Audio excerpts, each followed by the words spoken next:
warahmatullahi wabarakatuh. Ila hadratin Nabil Mustafa Rasulillahi sallallahu alaihi wasallam wa ala alihi wa azwajihi wa dzurriyyatihi wa qurrabatihi wa ahli baitihi wa ashabil kiram wa ila jami'il anbiya wal mursalin wal awliya wasyuhada was salihin wat tabi'ina tabi'ina salihina ila yaumiddin wa ila abaina wa ummatina wa azdadina wa masyaikhina wa auladina wa azwazina wa dzurriyyatina wa ahli baitina khususan jami'il arwah fi hadil majlis wa ghairahum lahumul fatihah. Ya Allah.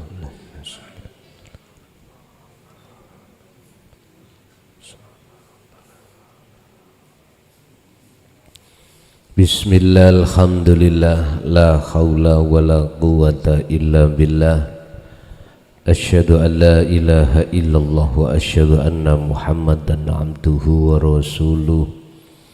Allahumma salli wa sallim wa barik alaihi wa ala alihi wa ashabihi ajma'in, amma ba'd. Hadratul muhtaramin dumateng para alim, para ulama, sesepuh, bini sepuh, tokoh masyarakat, tokoh agama sewilayah Kabupaten Sidoarjo, tepatnya di Krian, jamaah ingkang rawuh di majelis maupun di luar, kulluhum ajma'in rahimakumullah. Alhamdulillah, dalam kesempatan malam hari ini kita masih diberikan Allah satu inayah, diberikan Allah satu syafaat berupa dikumpulkannya kita di sini majelis dalam keadaan iman dan ihsan. Semoga apa yang nanti Allah berikan beberapa hal tentang masalah dinut tauhid menjadikan satu buah ilmu yang bermanfaat terhadap kita dan keluarga kita. Amin ya rabbal alamin. Untuk pada malam hari ini kita akan membahas tentang masalah janganlah kau tertipu oleh nafsumu sendiri. Hal ini Allah jelaskan di dalam surat Al-Luqman, surat Luqman ayat 33. Surat Luqman ayat 33, surat yang ke-31, yaitu Luqman ayat 33. Sebelum kita masuk di dalam maksud ayat tersebut, perlu kami sampaikan bahwasanya semua kita manusia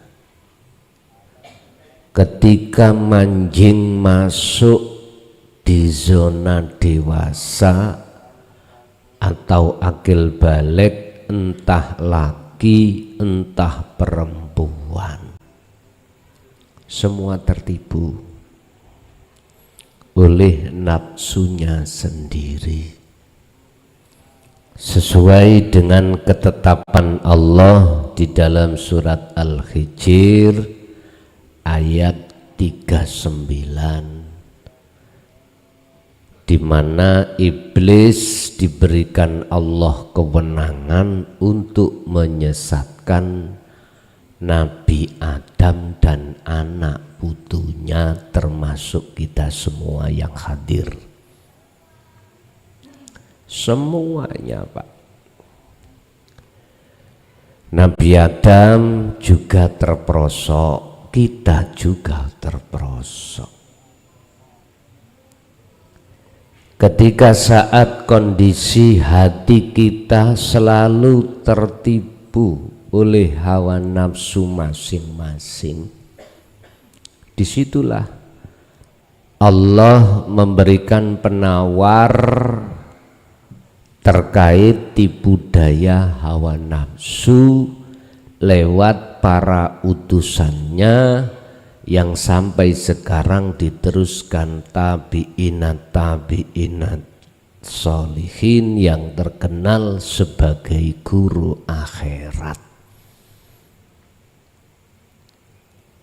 Pundi letaknya, mana letaknya kalau kita ditipu?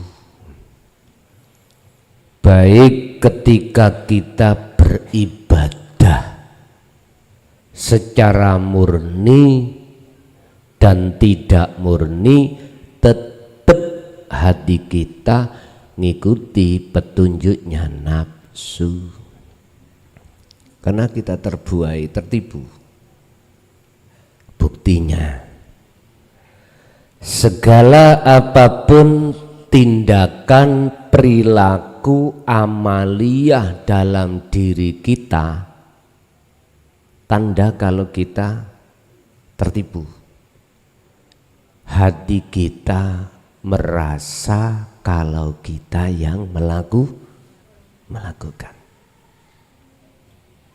itu. Sebab seseorang kalau sudah merasa dirinya yang melakukan, mohon maaf ya, saya tidak ngoreksi hati ini orang, ndak. Ilmu ini ku sampaikan pertama untuk koreksi diri saya pribadi dan jenengan piyambak sendiri-sendiri. Nggak ada unsur saling mengoreksi hati orang, tidak. Ndak. Bapak Ibu, kalau setiap perilaku hati kita jatuh pengakuan, mesti muncul buah dalam hati kita. Iktimat. Apa itu? Mesti kita ngendel-ngendelno amaliyah kita. Oh, kok gak aku sing nolong, gak iso. Oh, kok gak aku melakukan wirid sing ini gak hasil. Oh, Bapak Ibu, buah yang muncul dari pohon tersebut, pohon basariah yang ada di dalam hati kita, riya, pamer, takabur, merendahkan orang lain, merasa lebih baik, lebih jos, lebih hebat. Itu semua akibat dari pengakuan kita. Itulah nafsu. Sehingga kita sholat pun ngakoni kita sing sholat, zakat, poso, haji apa maneh. Saya ulangi, kalau di dalam hati kita sudah kita mengakui yang bisa melakukan, akibatnya muncul buah. Buah niku sifat yang dicela Allah, termasuk takabur, gumedhe, wastikbaron, luwih apik, luwih jos daripada orang lain. Wis, iku nafsu. Ya iki yang harus jenengan waspadai. Lah, ketika saat kondisi hati kita seperti itu, inilah Pak yang disebut hamba yang jauh dari Allah, jauh, dan tidak ada sama sekali dalam hati kita merasa bahwasanya Allah itu dekat. Gak ada. Dalam hati kita tidak ada rasa kalau kita selalu dilayani Allah. Hidup itu gak akan. Intinya apa yang terjadi di dalam hati kita, isinya pengakuan. Oleh sebab itu Allah memberikan penawar hati seseorang supaya tidak seperti itu, lewat diutuslah para utusannya yang sampai sekarang diteruskan oleh tabi'ina sholihin yang terkenal dengan sebutan dinut tauhid. Memang apa yang disampaikan beliau-beliau itu sebatas ilmu yang wajib kita pahami sebelum kita merangi hawa nafsu. Dengan ilmu itulah menjadikan satu petunjuk sehingga hati sampai tahu mana sih nafsu itu, mana sih yang disebut nafsu. Yang pada umumnya orang mengatakan jikalau kau nyolong nafsu, jikalau kau maksiat nafsu, terus jikalau kau sholat tidak telea. Nyun sewu, tak tulis mawon jae penak.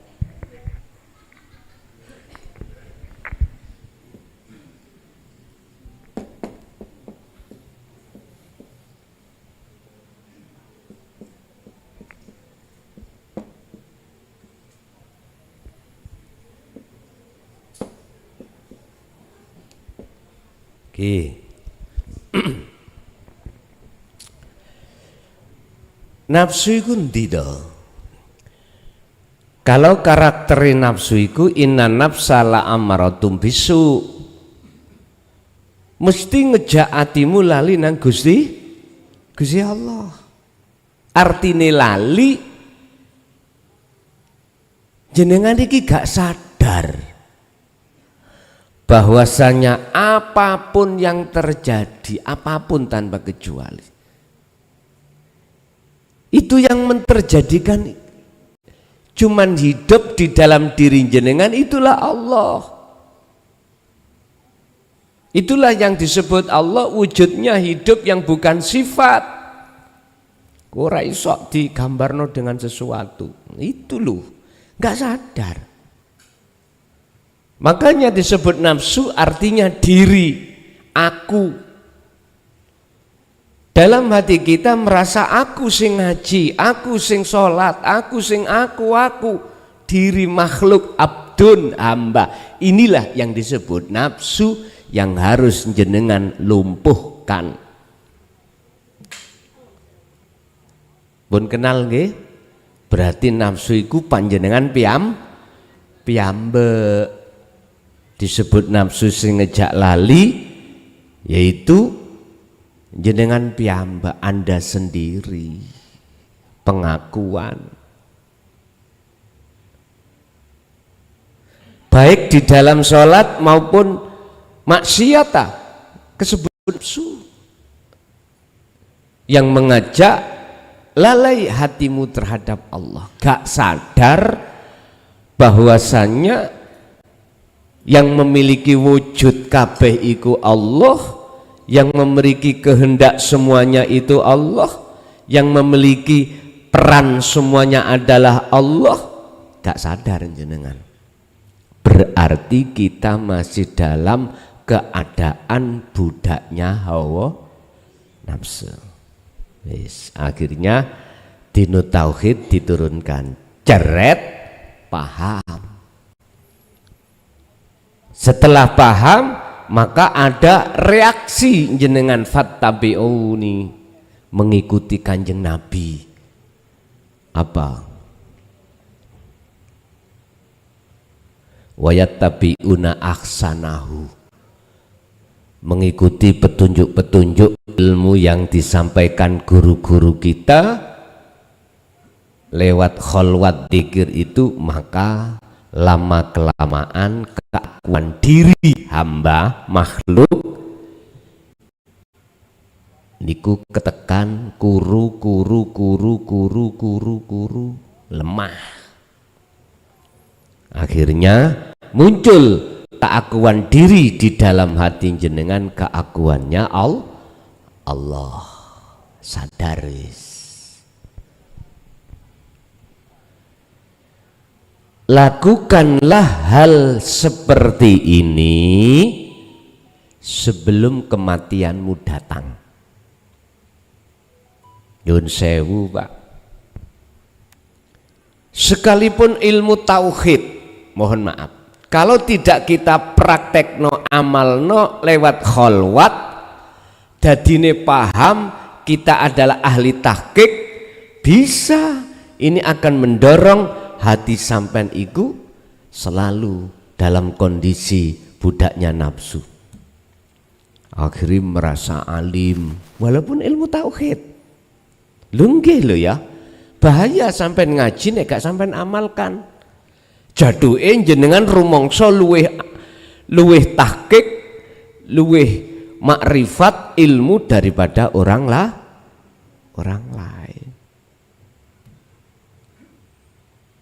Ada pertanyaan apapun bisa dijawab. Akhirnya sopo siro, sopo ing orang ngerti awake. Iki bahayane ngilmu yang kita terima senajano walaupun dino tauhid tidak kita amalkan berupa khalwat, bahayanya di situ. Apalagi ilmu selain ilmu tauhid. Walus lho Pak, walus. Nanti yu ngaji tauhid. Cekne salate ben bener.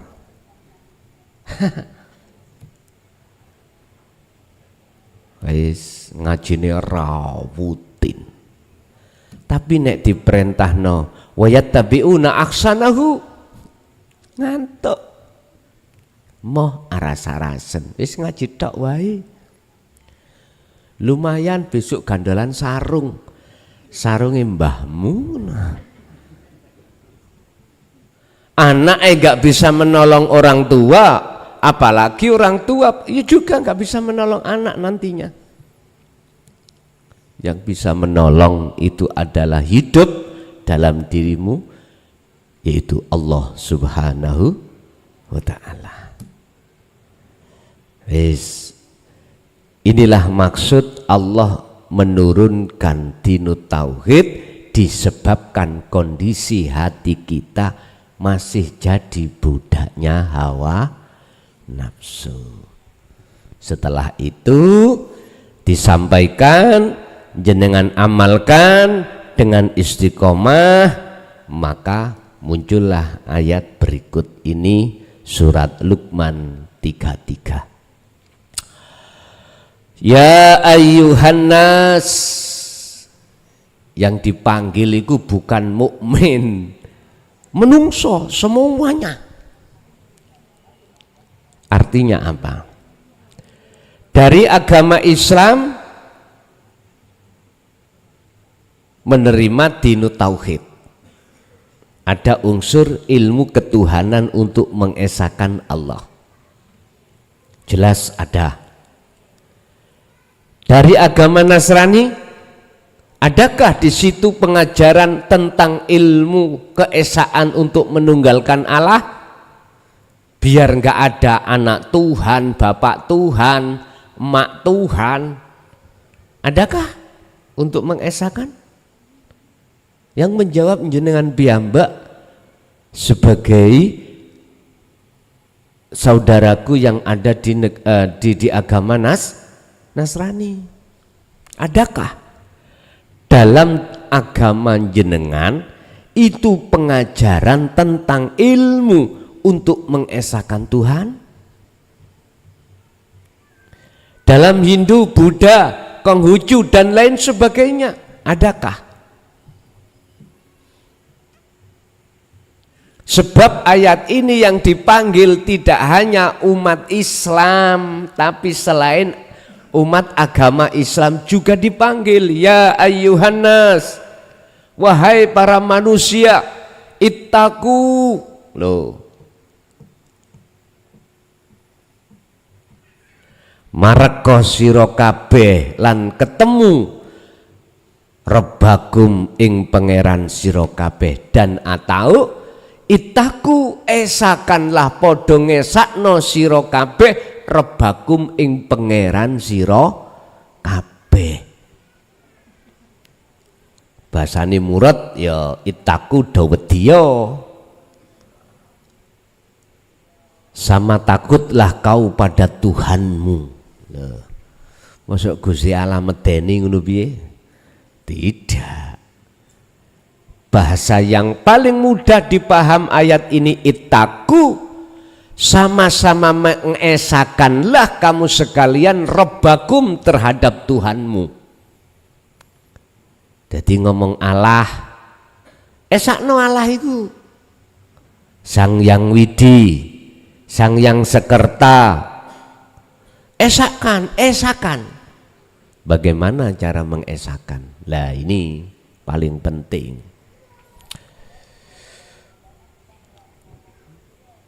Waksau lan wedya sira yauman ing dalem siji dina la yakzi kang ora bisa nulungi sapa walidun wong tuwa waladihi ing anake walid. Wong tua, orang tua nggak bisa nulungi anak. Takutlah kau pada waktu di mana akan mesti terjadi orang tua tidak bisa menolong anak. Begitu juga sebaliknya. Wala mauludu huwa jazin an walidi syai'an. Anak pun tidak bisa menolong sedikit pun terhadap orang tua. Kapan maksudnya yauman iki? Bahasa syariat dino kiamat. Bahasa syariat. Bahasa hakikat, Anda akan sadar kalau makhluk satu tidak bisa menolong makhluk lain. Tatkala hatimu sudah sadar bahwasanya sifat aslinya manusia itu la haula wala quwata. Bahwasanya setiap diri manusia itu tidak punya daya upaya untuk melakukan apapun, apalagi menolong orang lain. Nolong dirinya sendiri nggak bisa kok, karena nggak punya sifat daya upaya apapun, wala quwata, dan juga kekuatan nggak bisa. Kapan waktu ini? Itulah saat-saat hatimu sadar kalau selama ini ditipu hawa. Lah ini ya iki dina kiamat. Untung banget jenengan kalau sudah sadar sebelum kematian ini. Inilah hari kiamat miturut Anda sendiri.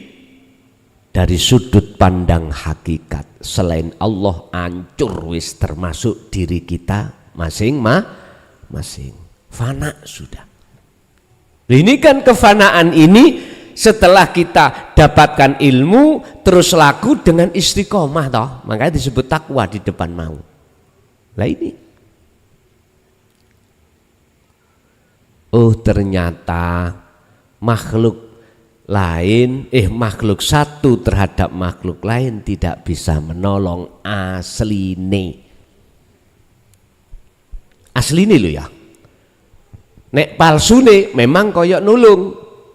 Contoh, wong tua nulungi anak dengan cara memberikan uang dan lain sebagainya. Koyok wong tua ya.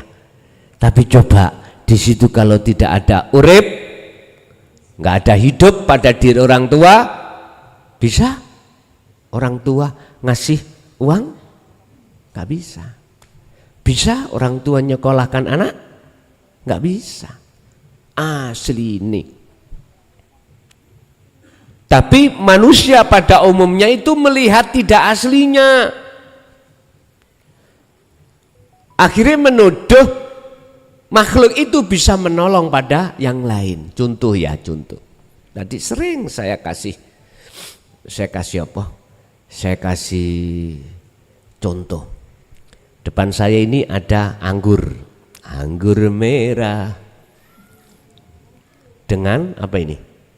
Garbu ya. Bisakah garbu menolong terhadap anggur dijojah terus didahar? Sakit? Nggak bisa. Ya. Meneng toh? Diam. Nggak bergerak sama iki asli ini kita seperti ini. La haula walaku. Oleh karena bisa nih ini siapa asli ini sing agawe bos. Mosok apa namanya? Garbu. Lah mboten toh? Ada pihak ketiga. Saya. Lah gitu toh? Sama. Ada pihak ketiga dalam diri kita. Allah. Ini yang tidak manusia sadari. Makanya lewat ayat ini saya ingatkan. Wis ndang sadaro atimu yang segala apapun yang muncul pada diri kita semua itu sumbernya dari Allah Subhanahu.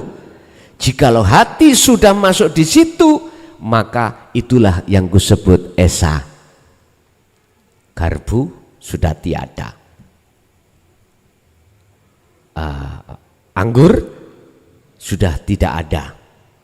Maksudnya keasliannya sudah ketemu, berarti anggur ya juga tidak bisa menolong, garbu ya nggak bisa menolong. Betul sakit. Bon.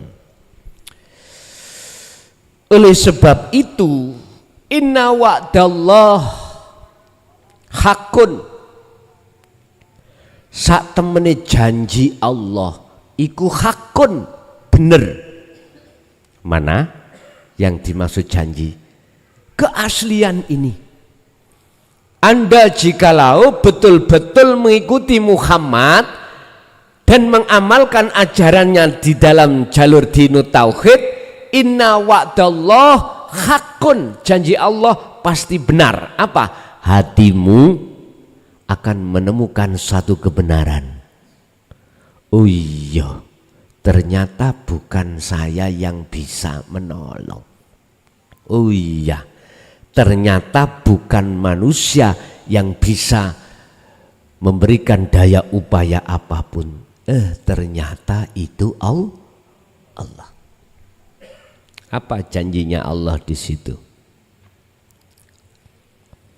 Manuto aku mesti penak. Nah, berarti berjalanlah kau di atas jalanku. Mana di atas jalanku? Nafsu keakuan diri sampai uncul no di dalam hati sampai pada hidup. Itulah wujudnya Allah, bukan diri kita makhluk. Itu mesti hati sampean iku la khaufun alaihim walahum yahzanun. Tidak gampang gelisah, tidak gampang susah, tidak gampang takut dengan apapun, karena selain Allah itu sudah tidak ada miturut pandangan ihsan dalam hatimu. Oh iya, dirasa dingen-ngen, bener ya omongan arek gendeng dik wingi. Ngoten kok akhirnya. Bon. Janji Allah itu pasti benar. Artinya Allah tidak akan pernah ingkar janji. Oleh sebab itu, fala taghurrannakum, mongko ojo gampang tergiur apa ketipu apa maneh ing sira kabeh apa hayati dunya, kehidupan yang bersifatkan dunia. Oleh sebab itu janganlah kehidupan kenikmatan dunia itu bisa menipumu. Loh, ini berarti ayat ini buat siapa? Buat panjenengan yang sudah ilmu amal istiqomah. Khusus kanggo jenengan yang sudah mengesahkan terhadap Allah, yang sudah mengesahkan pada Tuhan, baru berfungsi ayat ini buat Anda sebagai ahli syuhud, ahli yang sudah mengesahkan pada Tuhan. Urusan nama Tuhan berbeda, monggo terserah, nggak jadi masalah. Yang terpenting adalah substansinya, intinya, siapa yang berkuasa, yang disebut laisa kamitsli syai'un, umumnya disebut wujudi Tuhan, itulah. Yang penting sudah sampai di situ. Baru ayat ini berguna buat Anda. Tapi ayat ini tidak akan pernah berguna bagi golongan kita ahli hijab. Sehingga basman sampai muncul angel tuturane.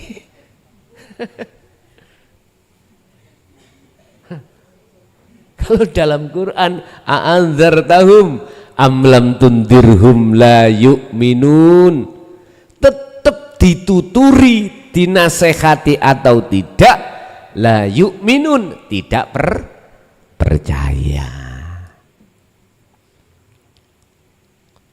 Kamu itu berjalan di atas jalan nafsu, sholatmu, zakatmu, posomu, hajimu, beleh wedusmu, beleh sapimu, kamu nafsu. Berjalan di atas jalan nafsu yang ngajak hati melalaikan Allah, supaya ingat terhadap selain Allah. Buktinya Anda berkorban ingin oleh tumpahan melebu suar. Lha iku lak makhluk lah Yohan. Lah. Saya tidak sentimen atau tidak benci pada orang yang korban-korban, enggak.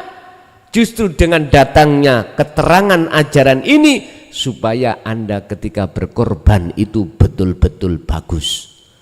Innama yataqabbalullahu minal muttaqin. Ingat Al-Maidah ayat 27. Ini menceritakan tentang pengorbanane Habil dengan Qabil. Yang diterima adalah pengorbanane Habil. Karena apa? Sumber dari hatinya Habil takwa. Takwa berunsur dari ilmu, amal, istiqomah. Dinu tauhid, laku kholwat, istiqomah, yaitu akhirnya tidak merasa Habilnya yang melakukan, tapi di dalam hati Habil yang muncul rasa keagungan Allah. Ini nek gak mudeng, kalau gak paham, aku gak ngerti rek. Dulu, gak mungkin. Dulu itu para masyayikh guru kita menjelaskan sampai terang-terangan gini. Lah Gusti Allah sekarang menerangkan dengan jengleh-jengleh, terang benerang, mudah diterima. Kalau masih tetap kita nggak percaya, bahasaku loh embuh rek, aku juga ngerti.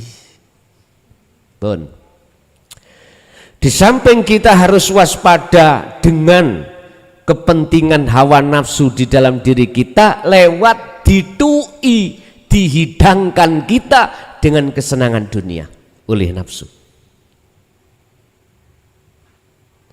Apa isinya kesenangan dunia? Garwo, anak, dunya brono. Bapak Ibu, jikalau banyak manusia, wajar sing durung duwe bojo pengen duwe bojo, sing durung duwe anak pengen duwe anak, sing durung duwe omah pengen duwe omah, papan, sandang, pangan, wajar. Karena miturut sifat basariyah memang begitu. Tapi ayat ini mengingatkan terhadap kita, mohon maaf, walaupun tiga hal kesenangan dunia, garwa, anak, dunya brono, di dalamnya meliputi sandang, pangan, papan, semewah apapun, jangan kau di situ terbuai dengan apa yang dihidangkan dalam nafsumu. Caranya bagaimana? Gejo ono dzikir sirul asrar. Wis. Sebab lewat hanya dzikir sirul asrar itulah yang akan mendidik, mengasah hati Anda untuk meniadakan keakuan diri dalam hal apapun makhluk ini pun itu. Setelah itu akan muncul keakuan diri Allah dalam hatimu yang segala-galanya, yang disebut ainul basirah wa hakul basirah. Ini Pak, pun bundelannya ada di situ. Sehingga kalau jenengan menjaga dzikir tersebut di setiap saat dan waktu, nggak akan mudah jenengan ini terpengaruh dengan hidangan hawa nafsu. Okay. Gak akan gampang terpengaruh apa yang dihidangkan hawa nafsu. Yastakhibunal hayatad dunya. Kalau sudah tidak, jenengan iki tidak mudah terpengaruh dengan hidangan hawa nafsu, maka otomatis Anda pasti akan ingin selalu bersama Allah. Wegah gembul wong, apa maneh wong iku sipate koyok garangan. Wis moh gembul moh wis. Kadang-kadang garangan ya bojone awak dhewe-dhewe, kadang-kadang ya njaba kono lho, iki ne ora mbura beda mbu ya piye, ora ngerti aku. Aku yakin jenengan iki aku husnudon, tidak angger ngaos, akan tetapi jenengan juga berupaya semampunya untuk berzikir. Alladzina yadhkurunallaha qiyaman wa qu'udan wa ala junubihim. Jenengan dalam kondisi berdiri kerja, kondisi berdiri sholat, wa qu'udan, Anda dalam keadaan duduk, Anda wa ala junubihim, keadaan jenengan berbaring, terus hati ini berzikir. Lakukan semampu jenengan. Wala yaghurrannakum billahil ghurur. Al-ghurur ini ada sesuatu yang menipu dalam rangka kau mentaati perintah Allah. Janganlah kau juga kena tipu oleh nafsu di dalam dirimu, yang nafsu itu menipumu. Nyun sewu, mohon maaf saya tidak mengurangi rasa hormat terhadap saudara-saudara saya. Sekali lagi, tidak ada niat hati saya untuk menjelekkan, ndak. Cuman saya di sini kapasitasnya adalah memberikan nasihat. Kalau mau monggo, kalau enggak nggih monggo. Itu urusan kita masing-masing. Jujur kami tidak ada rasa menjelekkan, enggak. Umpama saya sholat, dalam hatiku kok ada nit karena pengen dijauhkan siksa neraka, dan atau dalam hatiku melakukan kebaikan itu mengharapkan surga atau pahala, itu sesungguhnya saya ditipu oleh nafsu saya sendiri. Wes. Berarti ibadah apapun yang kulaksanakan di mata Allah, habitat a'maluhum wa malahum min nasirin, ditolak. Percaya gak percaya, wis saenak udelmu dewi. aku enggak ikut campur. Sebab kalau kita lihat dari surat Maidah ayat 27 ini, ibadah amaliyah pengorbanan apapun yang diterima Allah cuman ketika jenengan beribadah, ketika Anda berkorban, hati Anda itu dalam keadaan takwa. Ini kalau Syekh Ibnu Athaillah di dalam kitab Hikamiku dikatakan mingkol bin zahidin, hati yang murni, semua atas dasar karena Allah. Dikatakan karena Allah, nggak ada pengakuan kita yang melakukan. Makanya beliau mengatakan al-a'malu suwarun qaimatun wa arwahuha wujudu siril ikhlas fiha. Amaliyah tidak ada gunanya apapun apabila tidak didasari rahasia ikhlas. Apa rahasia ikhlas? Adalah cahaya ma'rifat. Itu ikhlas. Isi di dalam cahaya makrifat adalah menekan diri kita untuk tidak ngaku. Selanjutnya menyatakan wujudnya Allah lah yang melakukan. Pun titik. Kasari Kang. Ini kudu tak kasar. Kita bikin akik dari batu mawon, nek gak digrendo ya gak mari. Dilus-lusa ambek serban. Sak 5 tahun gak mari-mari. Jogono grendo watu disigar cepret. Dibentuk cilik-cilik baru diamplas. Watu sak gegem dikekno ali-ali sak mene. Diamplas. Ya, iso puluhan tahun lagi mari. Pun wala yaghurrannakum billahil ghurur. Inilah maksud, janganlah kau tertipu oleh nafsumu ketika saat kau beribadah.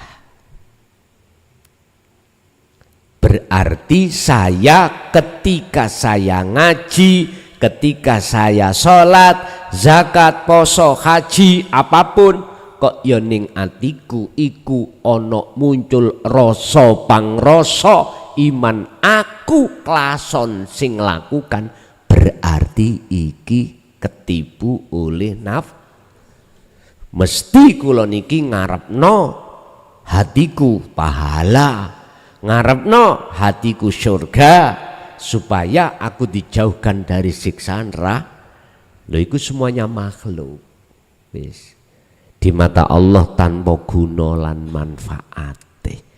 Bapak Ibu, ayat ini khusus kanggo ngilingno jenengan kali kula supaya kita tidak mudah tertipu oleh hawa nafsu. Sing hawa nafsu miturut ayat ini akan memberikan hidangan berupa kesenangan kehidupan dunia. Yang kedua, membawa hidangan kesenangan urusan akhirat yaitu surga, supaya laku sampai iku supaya karena makhluk sekalipun itu surga. Jadi maksud jenengan supaya naik tingkat Pak. Mari tingkat ono sarengat ya dah nang torikot munggah hakikat lalu marifat, biar seperti itu maksudnya Allah gitu. Bukan persoalannya kami menyampaikan ini benci dengan jenengan, boten Pak, estu boten, semata-mata untuk meningkatkan mutu keimanan sampean kali kula terhadap Allah.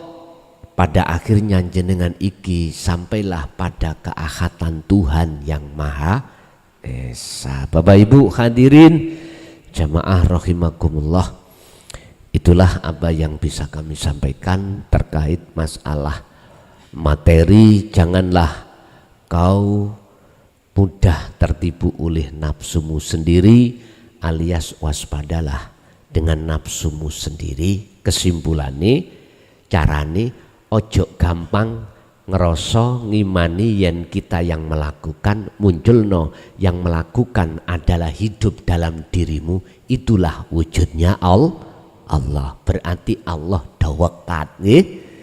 Bon, barangkali ada yang perlu ditanyakan, monggo kami persilakan.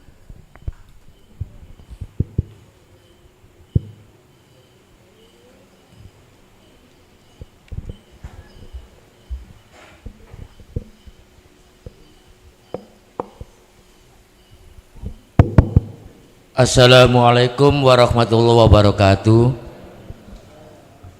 Mohon maaf Gus, saya mau bertanya di luar tema ini Gus. Di dalam syariat ada istilah akikoh yang katanya akikoh itu untuk menebus roh yang tergadaikan. Kalau laki-laki menyembelih kambing 2, kalau perempuan 1. Nah, ini padahal saya ini punya anak 3 Gus. Secara syariat saya belum pernah berakikah secara syariat ini. Bagaimana nanti?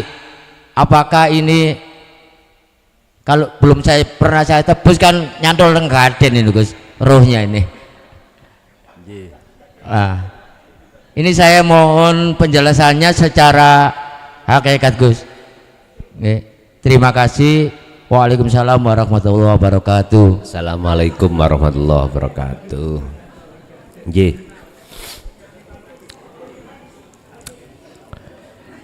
Apa makalah yang ada di dalam syariat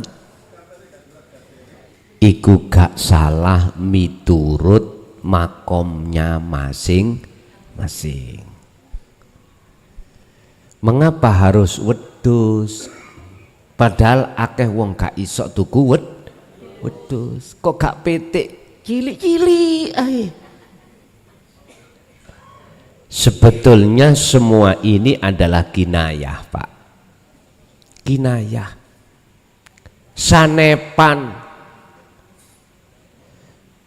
mengandung pengertian yang rahasia buat golongan kita yang masih ada di syariat. Akhirnya kita melaksanakan kinayah aja. Kalau laki kambing 2, perempuan 1. Bapak Ibu, sebetulnya di dalam hati kita banyak kambing. Kambingnya lemu-lemu Pak, karena tiap hari makan.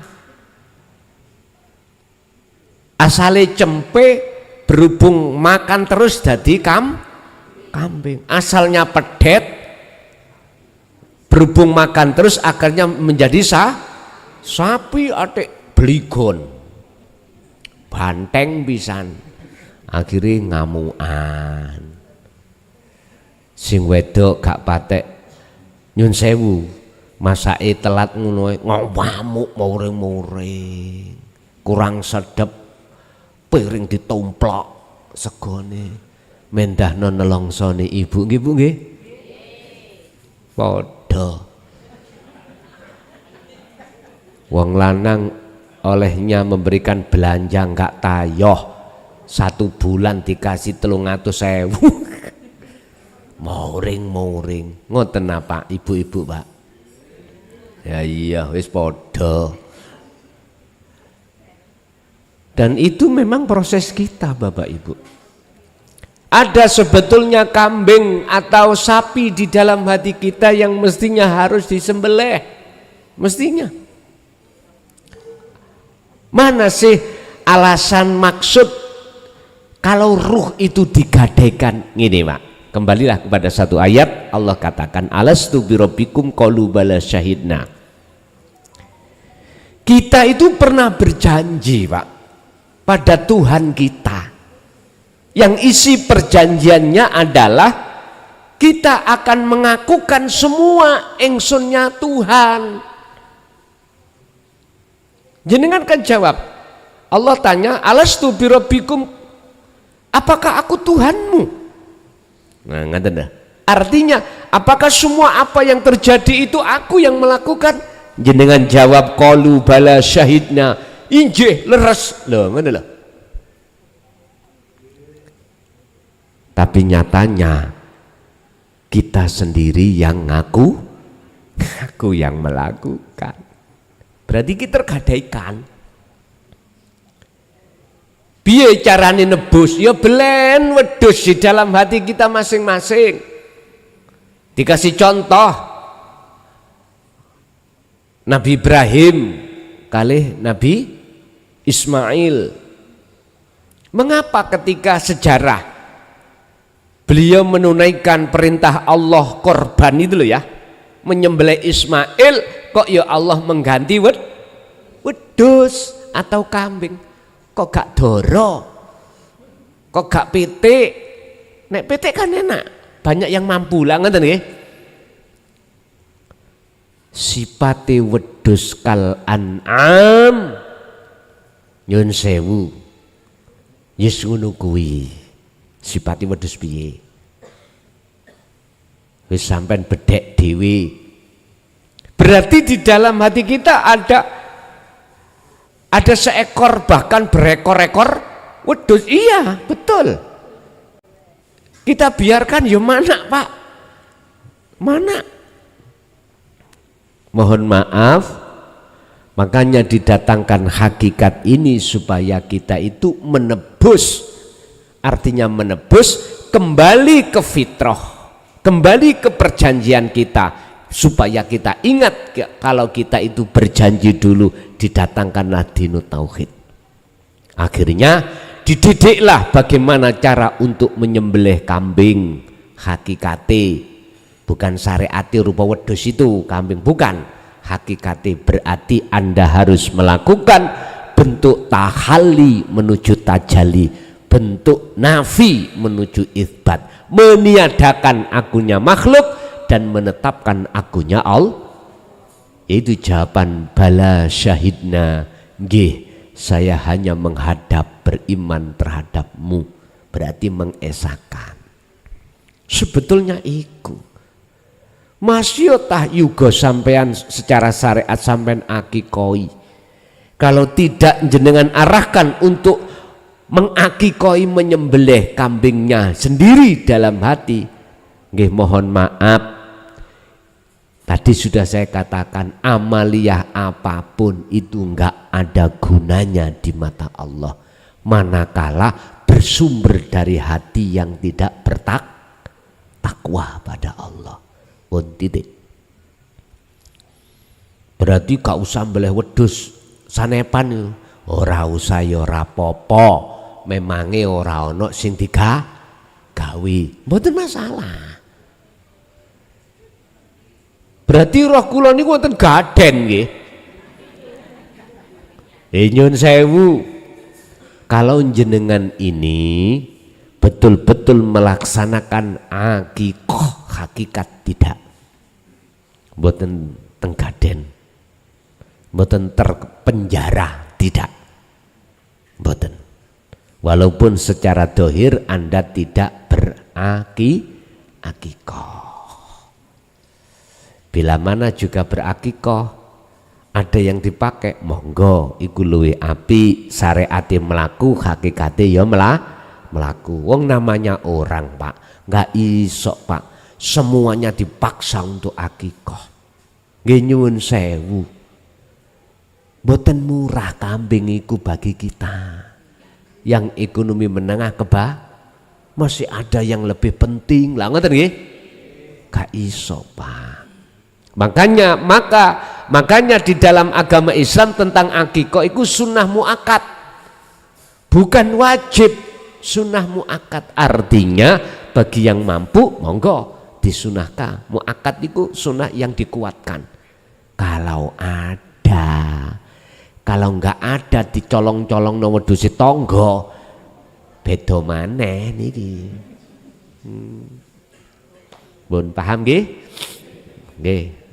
Monggo lagi, Bapak.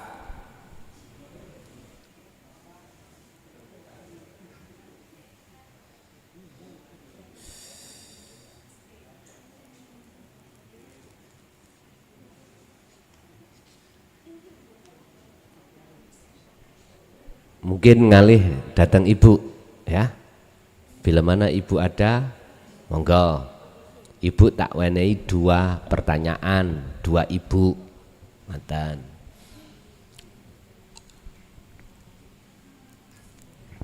Kalau nggak ada ya sing ada mawon. Monggo, Bapak.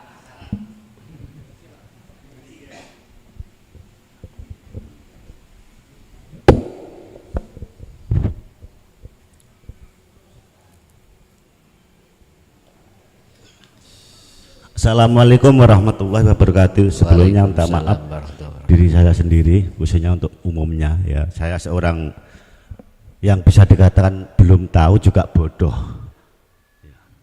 Gini Gus, pertanyaan pertama yang saya tanyakan. Saya ini sering melakukan sholat tapi bayangan itu selalu hilang-hilang. Suatu contoh, padahal sudah dipagari Allahu Akbar, sujud lagi Allahu Akbar. Di dalam waktu itu hilang. Cuman saya itu bisa menghalau dengan tulisan, katakan tulisan Allahu Akbar, saya eling-eling gitu, tapi hilang lagi. Itu cara mengatasinya gimana? Terus apa ada amal-amalan khususnya? Pertama itu. Yang kedua, saya mohon pengertian penjelasan karena saya juga orang bodoh, saya katakan tadi, apa yang dinamakan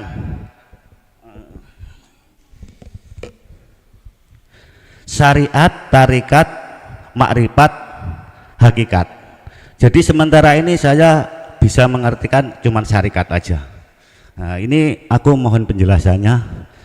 Terus untuk penjelasan selanjutnya mohon dijelaskan agar saya bisa mengerti. Nah, terus yang ketiga, apa ciri-ciri orang yang sudah mengamalkan syarikat, tarikat, makrifat, hakikat? Nah, biasanya aku itu cuma sekedar tahu saya. Kok sudah mengamalkan, sudah syariat, tarikat, makrifat, hakikat, ternyata orang tersebut masih mau misuh, pernah misuh. Itu apa sudah menjalankan yang telah dikatakan syarikat, tarikat, makrifat atau hakikat? Terima kasih atas waktunya Gus. Nggih, sami-sami. Siapapun kita ketika melakukan sesuatu yang diwajibkan Allah, contoh di dalam syariat sholat, nggak bisa bertemu Allah, nggak bisa selama hati kita belum bisa mengesahkan Allah. Saya ulang, siapapun kita tidak akan pernah bisa melakukan sholat dalam keadaan bertemu Allah dalam kurung khusyuk, tidak bisa selama hati kita belum sampai keesaan pada Allah. Alimo koyo opo kita tentang ilmu apapun, ya, tidak akan bisa, Pak. Terus solusinya bagaimana? Padahal kalau kita mengacu pada surah Al-Baqarah 238, wajib waktu sholat jenengan iku bertemu Allah dalam kurung khusyuk. Wajib. Kok yo ketemu sakliyane Allah? Wis. Saya tidak bermaksud menyalahkan orang lain, tidak. Tolong dibuka dalam surat Al-An'am ayat 79.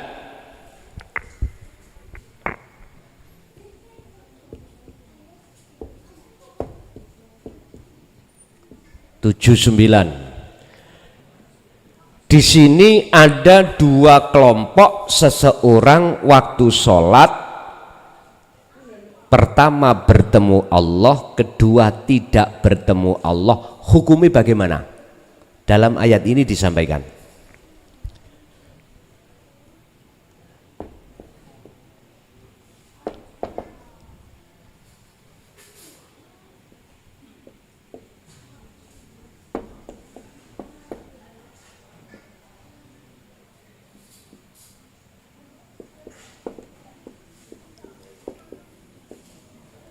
Ada dua orang sholat itu mutunya hati itu dalam keadaan seperti ini. Pertama, ini wajah tuwaziyah, wajah ruhnya itu betul-betul menghadap wajah Allah. Inilah yang kumaksud bertemu Allah. Inilah yang kumaksud sholat dalam keadaan khusyuk. Bagaimana ayat itu mengatakan wa ma ana minal musyrikin. Seseorang yang melakukan sholat dalam keadaan ini berarti orang itu tidak menyekutukan Allah. Mohon dipahami, mohon dievaluasi. Lah tandanya orang itu kalau betul-betul bertemu Allah, di dalam hati orang itu tidak ada rasa atau iman bahwasanya dianya yang melakukan. La yarawna li anfusihim syai'an. Enggak. Bahkan dalam hatinya yusyahiduna annal fa'ilahu wallahu ta'ala. Hanya Allah yang melakukan. Dirinya sudah tiada. Inilah yang dimaksud sesungguhnya ku hadapkan wajah ruhku ke wajah Allah.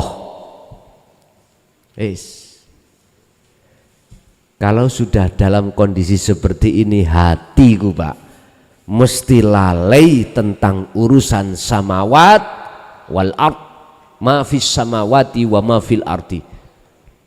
Isi dunya iku enggak ada.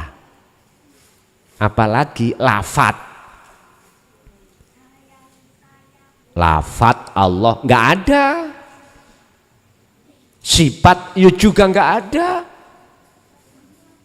semuanya sudah tidak ada. Terus bagaimana yang kedua, orang yang melakukan sholat tapi roh hati kita itu menghadap samawati wal ard, lilladzi fataras samawati wal ard hanifan. Bagaimana? Ayo kita ambil ayat ini dari sisi mafhum mukhalafah. Artinya kebalikannya bagaimana?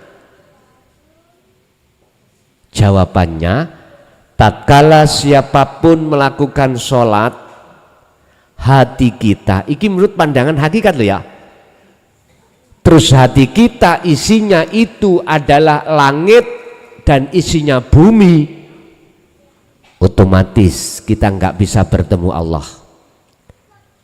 Terus perilaku yang seperti ini bagaimana? Dijawab, ditutup dengan ayat yang terakhir tadi ya, kalimat yang terakhir tadi kan disebut wama ana minal musyrikin, maka manafinya tidak ada. Akhirnya wa ana minal musyrikin, berarti saya termasuk masih golongan orang yang menduakan Allah. Dengan apa? Isi samawat wal ard. Berarti saya miturut pandangan hakikat sholat saya ini, hatiku syirik kepada Allah. Terima gak terima itu. Tapi ingat, saya tidak bermaksud untuk mensirik-sirikan orang, tidak Pak Estu. Saya menjelaskan maksud daripada ayat ini. Tolong dalam ayat itu ambil juga makna kebalikan. Itu yang disebut mafhum mukhalafah.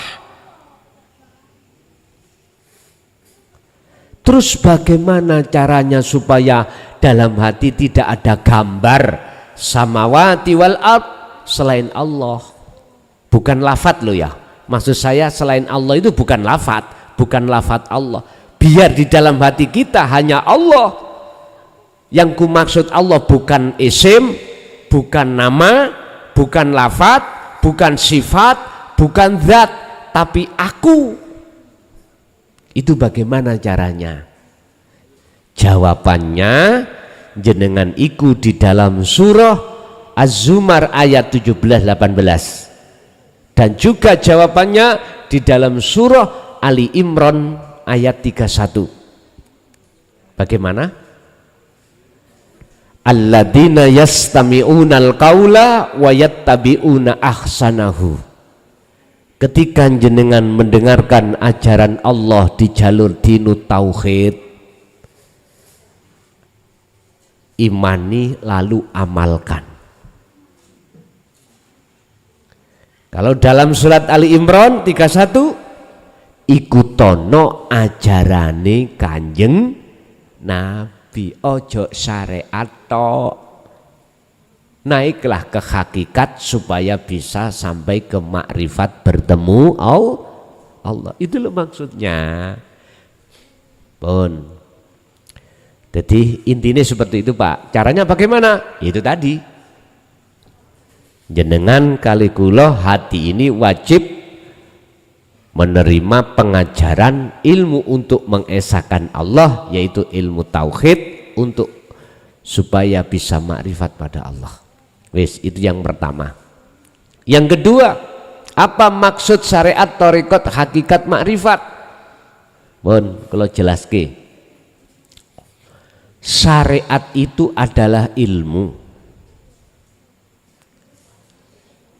untuk mendidik jasmani kita. Kita manusia ada dua unsur, jasmani dan rohani. Jasmani kita dididik Allah lewat ilmu syariah. Piye carane salat secara syariat sing bener. Hafidu ala sholawah. Akhirnya di dalam agama Islam kita muncul terkait masalah ilmu fikih, ilmu hadis, ilmu Quran dan lain sebagainya. Intinya ilmu tentang sholat secara syariat di jasad ini jenengan tegakkan. Wong Indonesia miturut syariat ilmu harus menghadap ke barat karena kiblatnya Ka'bah itu ada di Mekah. Enggak boleh kita sholat ngadep ke timur karena kiblatnya di barat. Orang Indonesia. Apa syaratnya sahnya sholat? Itu harus kita penuhi ilmu semuanya Pak. Ini syariat yang disebut syariat. Lah, yang dimaksud thariqah itu apa? Jalan. Mana jalan itu yang dimaksud? Semua aktivitas yang Allah hadapkan terhadap kita itu adalah thariqah. Nama-nama ibadah makduf atau ghairu makduf inilah thariqah. Contoh nama sholat iki thariqah. Nama ngaji iki thariqah. Nama zakat ini thariqah. Nama puasa semua thariqah, haji thariqah. Jadikanlah thariqah atau jalan untuk bertemu Allah. Ini kalau tidak ada hakikatnya mohal alias enggak mungkin jenengan bisa bertemu Allah. Laksana ini kita bawa sepeda, nggak punya hakikat, nggak punya tujuan. Terus kendalan, kita ke jalan raya, ditanya, Pak mau kemana? Nggak tahu, nggak ada hakikat, tujuan. Itu namanya orang apa Pak? Mungkin orang bingung. Kita bawa sepeda, tumpaan, ilmu, itulah syariat, thariqahnya namanya jalan mana? Terserah. Ada jalan protokol, ada jalan nasional, ada jalan WR Supratman, banyak jalan nama-nama. Ditanya, Pak kemana? Tujuan Anda? Wong berhubung gak ada tujuan. Wis sembuh, pokoknya muter. Wong gak ada tujuan. Hakikat itu tujuan. Apa tujuan kamu sholat? Mestinya dijawab menyembah Allah. Lah gitu ke? Bertemu Allah. Tapi nyatanya mengapa kita bertemu selain Allah? Samawati wal ardiku. Ayo. Karena kita tidak sebetulnya belum berhakikat. Betul. Ini yang terjadi pada diri kita. Apabila jenengan berhakikat, punya tujuan, maka jenengan dengan membawa sepeda lewat jalan ini, tujuan itu akan pasti nyata. Wujudnya tujuan itu disebut makrifat atau sudah sampai pada tujuan. Hakikat sampai ada, bertemu Allah dalam sholat, maka nyatane hakikat disebut makrifat. Makrifat itu bertemu, melihat, dateng Gusti Allah. Wis iki penjabaran syariat thariqat hakikat makrifat. Saya tidak berbicara thariqah yang di luar sana kumpulan A sampai Z.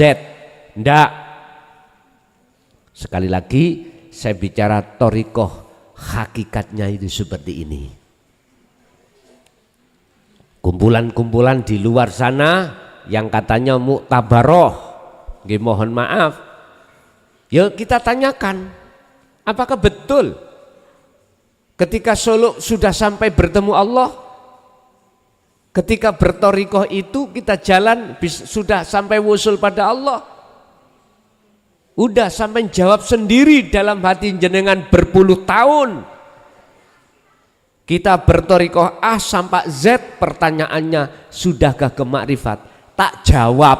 Jikalau tidak ada hakikat dalam hatimu, yaitu tujuan, artinya ilmu, hakikat untuk memberikan supaya tujuanmu benar, tak jamin mesti ketemu tentang masalah ghaibi makhluk pun titik, nggak akan pernah sampai ke ghaibannya Allah. Yes. Karena kami juga pelaku.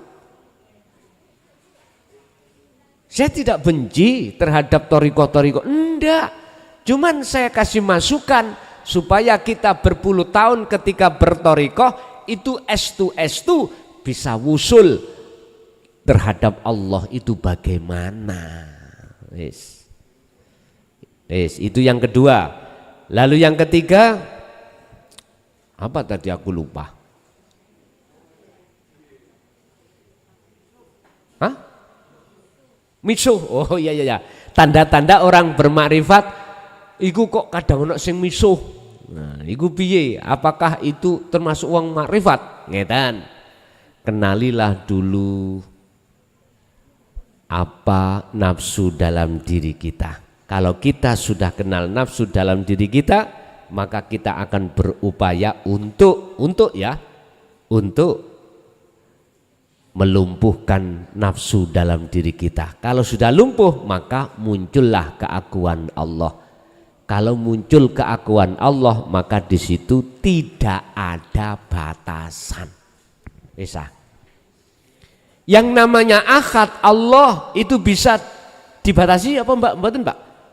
Enggak bisa. Allah itu tidak bisa dibatasi dengan apapun, karena apapun di mata Allah itu sudah tidak ada. Jelas untuk bingung niki. Lha ya ta. Ngeten, Pak. Jenengan kalih kula asale kan mboten nenten. Asale kan gak wujud. Wujudnya sebab diwujudno sing berarti asine kita itu wujud mboten? Mboten toh? Mengapa kita ngaku-ngaku wujud? Padahal sifat wujud itu sifatnya Allah. Loh, ini loh Pak.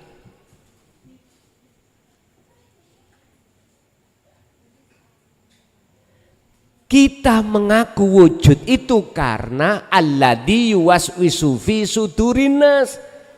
Disebul dodo sampean kali kula mbek nafsu supaya kita ngaku-ngaku wujud. supaya kita ngaku-ngaku duwe ini, duwe itu, bisa ini, bisa itu. Wis wonten mriki lho Pak persoalannya itu. Makanya tujuan ilmu hakikat adalah untuk mengosongkan semua apa yang tadinya sifat wajib Allah kita rampas, kita kembalikan. Dengan dasar la haula wala quwata illa billah. Di sini Pak. Makanya pentingnya dinut tauhid disampaikan di tengah golongan kita yang ada di syariat, supaya kita itu hati gelem sadar lan nyadari bahwasanya kita semua makhluk manusia itu ora iso opo-opo lan ora duweni opo. Sampai buka nanggone sifat wajib Allah, mulai wujud sifat nafsiyah, wujud sifat wajib Allah, lawane wujud tidak wujud Adam, iku dadi sifat wajib kita. Tidak wujud iku dadi sifat wajib kita. Artinya walaupun secara basariah kita kelihatannya koyoke wujud, tapi sifat basiroh hati kita tidak boleh ngaku kalau kita makhluk yang wujud. Gus tambah ngeluh aku ngajam mbek pengen. Pun nyun sewu Pak, nek sik dereng dong wis sampean simpen keterangan ini tadi ning lemari, mbok menawa besok-besok jenengan nyun sewu. Bisa jadi hidayah Allah muncul ajenge sare baru kebuka. Ampun langsung ditolak. Aja disimpen ning lemari, suatu saat nek wis wayah hidayah teko mesti paham. Nggih? Apakah orang yang sudah makrifat itu dia itu tidak meso? Kolo-kolo.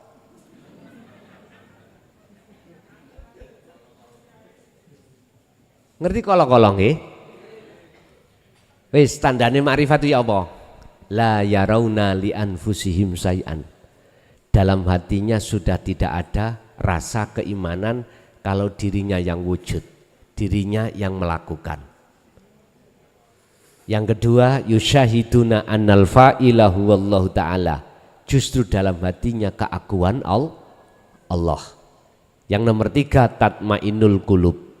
Hatinya selalu damai karena selalu berzikir. Loh bagaimana salah Gusti Allah misu? Apa mungkin si makhluk iku misu wong dirinya sudah tidak ada. Tinggal kita melihat dari sisi mana ngoten mawon. Gak usah jauh-jauh Pak. Jenengan melihat sing ngaji ku sapa? Terserah. Jenengan nek ndelok makhluke ya klason. Coba kira-kira klason iso ngaji to nyocot malaman apabila tidak ada Allah hidup dalam diriku. Saged telek klason iki padha mek jenengan. Ya ta? La haula walaku. Tinggal pertanyaannya kita itu memandang dari sisi mana? Kalau sisi syariat mandang makhluke jelas klason. Kalau hakikat mandang Allah uripe, apa mungkin muklason iku mau duwe hak hidup? Enggak punya. Sifat hayat masuk dalam sifat wajib Allah di dalam ma'ani hayat hidup itu sifat wajib Gusti, bukan klason. Wis nek sik dereng paham, kula mboten saged berlarut-larut. Ya wis iku mang sampean simpen. Wis muga-muga kula nggih hablum minas tak dongakno ndang oleh hidayah. Pun ada lagi? Laki-laki satu engkas. Ibu ada? Ibu tak jatah dua?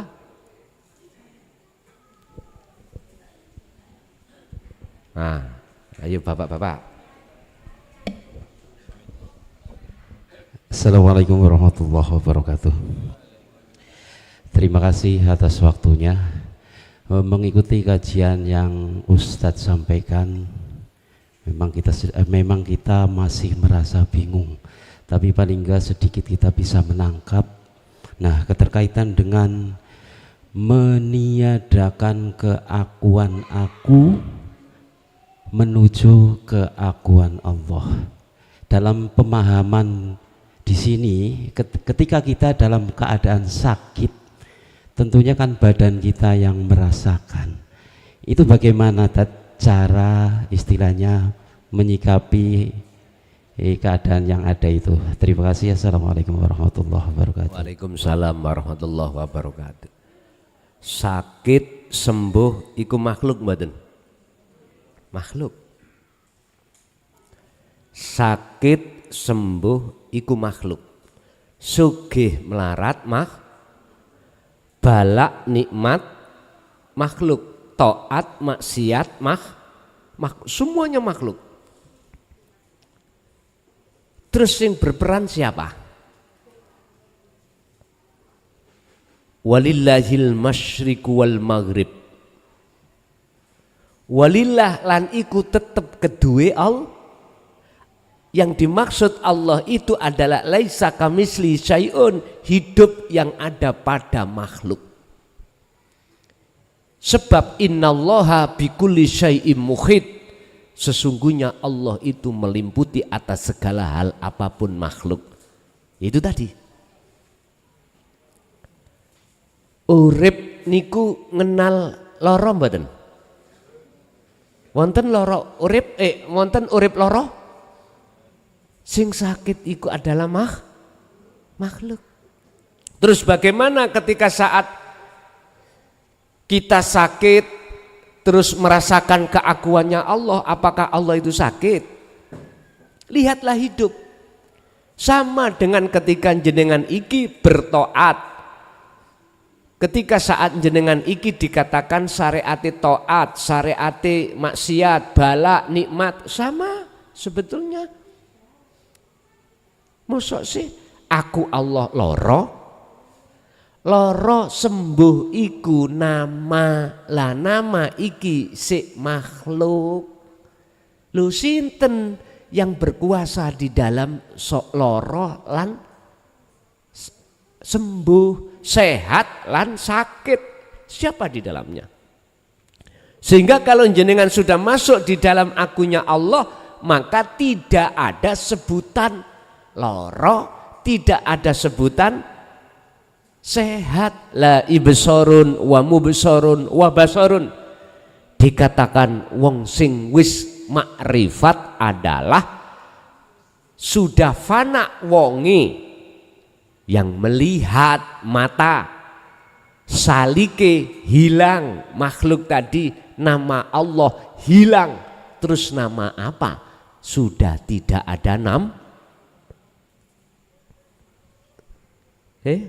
sampai nama apa iki?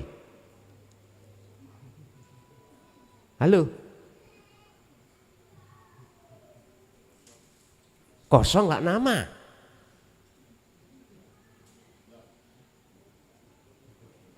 Ngantung di alor di kidul. Karo ngantung ngono jero ae.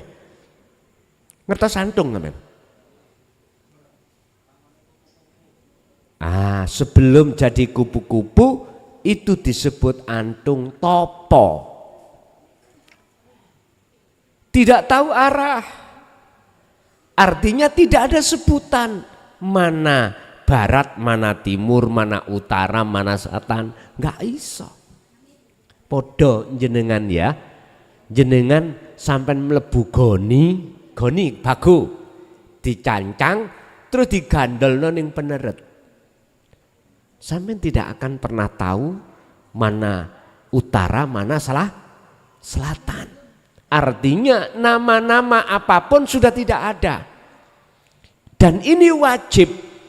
Dadintung ini wajib. Artinya kita kholwat itu wajib. Kita uzlah itu wajib. Tinggalkan seluruh urusan-urusan selain Allah. Wajib hati ini tinggalkan. Makanya disebut kholwat. wadhkur isma rabbika bukrata wa asila wa minal laili fasjud lahu fasabbihu lailan tawilan.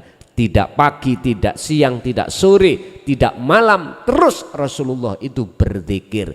Intine berzikir, kesadaran bahwasanya yang muncul dan timbul itu semuanya adalah Allah Subhanahu ini. Jadi bagaimana caranya kita bertemu Allah ketika saat jasad sakit? Temui hidup yang menguasai sakit. Sebab sakit itu nama itu adalah makhluk. Berarti yang menguasai sakit adalah urip iku. Tapi bukan berarti urip iku sakit. Nek wis tutuk mriku lho ya. Sudah sampai di akad di situ. Gini Pak, pun akal sampai lepas urusan dunia. Hati lepasan keakuan diri. Lepasan keakuan diri. Sing sakit mang lho. Keakuan diri. Makhluk keakuan diri sing sakit lepas so. Nanti akan terjadi dalam hati jenengan maknyes. Berarti jenengan tanda diperjalankan Allah subhanalladzi asra bi abdi. Udah sampean ikuti. Mungkin jenengan dimasukkan alam gelap. Wis jangan sampai ketakutan sampean. Nanti pasti akan menemukan alam terang. Sebab apa? Allahu waliyul ladina amanu yukhrijuhum minadz-dzulumati ilan. Nek kepingin baju sampean iku iso mlebu lemari kanthi wangi, berhubung baju iki ambune penguk kotor diumbah dhisik. Lalu dipepe, lalu disetrika, baru masuk almar. Ya iki padang, Bun. Jelas ya? Nggih. Ibu ada Bu? Nek gak ono berarti aku oleh bonus loro. Pun Bapak Ibu hadirin jamaah rahimakumullah. Itu apa yang kita dengar, apa yang kita terima, yang diberikan Allah ilmu tentang masalah pendidikan ruhaniah kita supaya punya akhlak pada Allah ketika hati kita, ketika jasmani kita berlaku ibadah. Urusan semuanya kita kembalikan wa aslimulahu terhadap Allah yang menilai. Oleh sebab itu janganlah kita menginginkan harapan dinilai manusia. Ingat, janganlah pernah kita menginginkan dinilai manusia. Tetaplah Allah sendiri yang menilai. Mudah-mudahan bermanfaat mulai awal sampai akhir dan menjadikan satu buah ilmu yang barokah terhadap kita dan keluarga kita. Ila yaumiddin lahumul fatihah.